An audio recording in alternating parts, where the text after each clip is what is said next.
అందరికీ నమస్కారం. నేను మీ ఈశ్వరెడ్డి. ముందుగా పరాభవ నామ సంవత్సర ఉగాది నూతన సంవత్సర అందరికీ కూడా ఈ సందర్భంగా శుభాకాంక్షలు. ఈ నూతన సంవత్సరంలో దేశంలో కాకుండా మన యొక్క తెలుగు ప్రజలు విదేశాలలో ఉన్నటువంటి వారికి కూడా ఈ యొక్క నూతన సంవత్సర శుభాకాంక్షలు.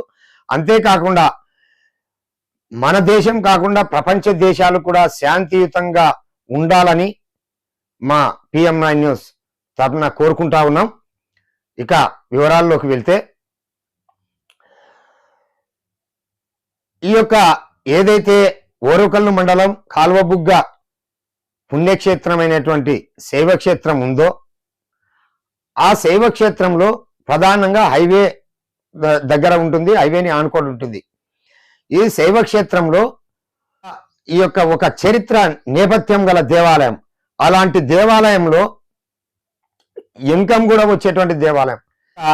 ఆ యొక్క ఏదైతే కాలువబుగ్గ టెంపుల్ ఉందో, ఆ హుసేనాపురం గ్రామానికి సంబంధించినటువంటి వ్యక్తి మల్లెల రాజశేఖర్ కూడా ఈరోజు టీటీడీ కమిటీలో మెంబర్గా ఉన్నారు.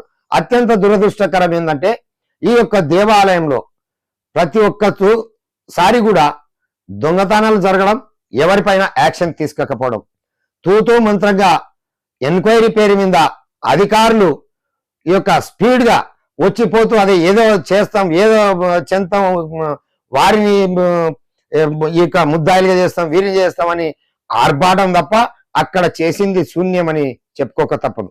గతం నుండి చూస్తే గత కొన్ని సంవత్సరాల కిందట ఒక ఈవో ₹1 కోటి పైన భారీ కుంభకోణం చేసినాడు అనేటువంటి అనేక ఆరోపణలు వచ్చినాయి. మళ్ళీ ఏం చేయగలిగినారు? వైఎస్ఆర్సీపీ వాళ్ళు ఏం చేయగలిగినారు? టీడీపీ వాళ్ళు ఏం చేయగలిగినారు? తర్వాత గత 2 సంవత్సరాల కిందట ఉండి దొంగతనం జరిగింది. ఉండి దొంగతనం జరిగిన తర్వాత ఆ యొక్క సంబంధిత వ్యక్తులని ఎవరైతే అధికారులు ఉంటారో, ఆ దేవాలయానికి సంబంధించినటువంటి బాధ్యత గల వాళ్ళు ఉంటారో, మళ్ళీ వారిపైన ఏం చర్యలు తీసుకున్నారు? పోని మళ్ళా మొన్న సోమవారం ఆ పొద్దు స్వామివారివి దాదాపు 9.5 కేజీల వెండి నగలను దోచుకోవడం, అంటే వచ్చి తాళాలు కోసి గర్భగుడిలోకి పోయి లోపల ఏదైతే ఉందో ఆ స్వామివారివి దోచుకోపోవడం జరిగింది. దోచుకుపోయిన వెంటనే వివిధ మాధ్యమాల్లో వచ్చిన తర్వాత కాటసాని రాంభూపాల్ రెడ్డి గారు, మాజీ ఎమ్మెల్యే పాండ్యం, వారి బృందం పోయి అక్కడ ఏమని మాట్లాడతారు? ఈ కూటమి ప్రభుత్వంలో ఆలయాలకు రక్షణ లేదు అని చెప్పేసి మాట్లాడతారు. తర్వాత ఈ యొక్క టీడీటీ బోర్డు మెంబర్ ఎవరైతే మల్లెల రాజశేఖర్ గారు, అదే ఈ యొక్క ఎవరు పాణ్యం ఎమ్మెల్యే, ప్రస్తుత ఎమ్మెల్యే గౌరు చరితారెడ్డి గారు, వారి బృందంపై నిన్న కాలువబుగ్గని సందర్శించి ఏమంటారు? రాంభూపాల్ రెడ్డి గారు, మీరు ఈ ఆరోపణలు చేయడం కాదు, లడ్డు మీద మీ పార్టీ ఎంత స్కామ్ చేసింది, లడ్డులో కల్తీ కలిపినారు, హిందూ మనోభావాలను దెబ్బతీసినారు అనేటువంటి ఆరోపణలు. ఒకరికి ఒకరు ప్రత్యారోపణలు చేసుకోవడం తప్ప ఆడ వీరు చేసింది శూన్యం ఇంతవరకు. అంటే గతంలో స్కామ్ చేసినటువంటి అధికారిని మీరు ఏం చేయగలిగినారు? అంటే అధికార పార్టీ కావచ్చు, ప్రతిపక్ష పార్టీ కావచ్చు. తర్వాత నెక్స్ట్ ఉండి దొంగతనం జరిగితే మీరిద్దరు ఏం చేసినారు? తర్వాత నిన్న సోమవారం పొద్దు ఈ యొక్క దోపిడీ స్వయాన స్వామివారి నగలే ఎత్తుకపోతే మీరు ఏం చేసినారు? మీరు ఆరోపణలు చేసుకోవడం తప్ప. ఇద్దరు కూడా ఒకరికొకరు, అంటే అధికార పార్టీలో గౌరు చరితారెడ్డి గారు ఉన్నారు, అక్కడ టీడీటీ బోర్డు మెంబర్ మల్లెల రాజశేఖర్ గారు ఉన్నారు, తర్వాత మీరు ప్రతిపక్ష నేతగా ఉన్నారు. ప్రభుత్వానికి కూడా సూచనలు, సలహాలు ఇవ్వాలి. గతంలో కూడా వైసీపీ గవర్నమెంట్ లో జరిగినప్పుడు కూడా వీరు సూచనలు, సలహాలు ఇవ్వాలి తప్ప మీరు ఆరోపణలు చేస్తున్నారు. అధికార ప్రతిపక్ష పార్టీలు ఏం చేయగలిగాయి? ఎవరినైనా సస్పెండ్ చేయగలిగినారా? అంటే మీరు తూతూ మంత్రంగా రాజకీయ పబ్బం గడపడం కోసం పర్యటనలు తప్ప మరొకటి కాదని చెప్పేసి ఈ యొక్క ప్రాంత ప్రజలే కాకుండా ఈ యొక్క శ్రీ బుగ్గ రామేశ్వర స్వామి టెంపుల్ కు సంబంధించినటువంటి శైవ భక్తులు ఎవరైతే ఉన్నారో వారు లోపల ఈ రకమైనటువంటి ఆరోపణలు చేస్తా ఉన్నారు. ఇప్పటికైనా కూడా ఆ గుడికి సంబంధించినటువంటి మనం ఇంకా వివరాల్లోకి వెళ్తే ఆ గుడికి సంబంధించినటువంటి అత్యంత ప్రతిష్టాత్మకమైనటువంటిది.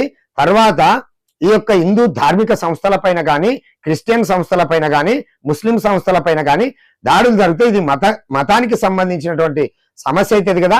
అలాంటి సందర్భంలో మనం గతంలో ఒక రథాన్ని కాల్చినప్పుడు అది ఎవరు కాల్చినారో అది వేరే విషయం పక్కకు పెడితే అనేక దేవాలయాలకు సీసీ కెమెరాలు పెట్టడం జరిగింది. తర్వాత దాంట్లోకి భద్రత కల్పించడం జరిగింది. మళ్ళీ హైవే ఆనుకొని ఉన్నటువంటి ఈ దేవాలయానికి గతంలో స్కామ్ చేసిన, గతంలో ఉండి దొంగతనం జరిగిన, తర్వాత నిన్న సోమవారం పొద్దు జరిగిన ఏ రకమైనటువంటి చర్యలు తీసుకుంటున్నారు రావడం, ఎస్పీ స్థాయి అధికారి వరకు కూడా మేము ఏమో చేస్తున్నాం అని చెప్పేసి రావడం పోవడం వీళ్ళ ఆర్భాటాలు తప్ప మరొకటి లేదు.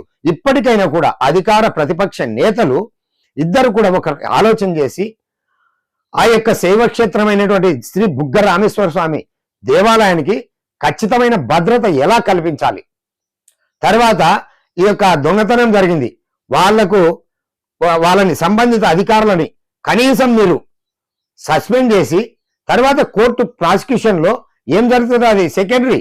అంటే ఒక్కరిని కూడా దానిలో సంబంధిత అధికారులని అటెండర్ కావచ్చు, ఈవో కావచ్చు, దానికంటే పై అధికారిని ఎవరో ఒకరిని బాధ్యుని చేస్తూ మీరు యాక్షన్ తీసుకోవాల్సినటువంటి బాధ్యత ప్రధానంగా అధికార పార్టీపై ఉంది కదా.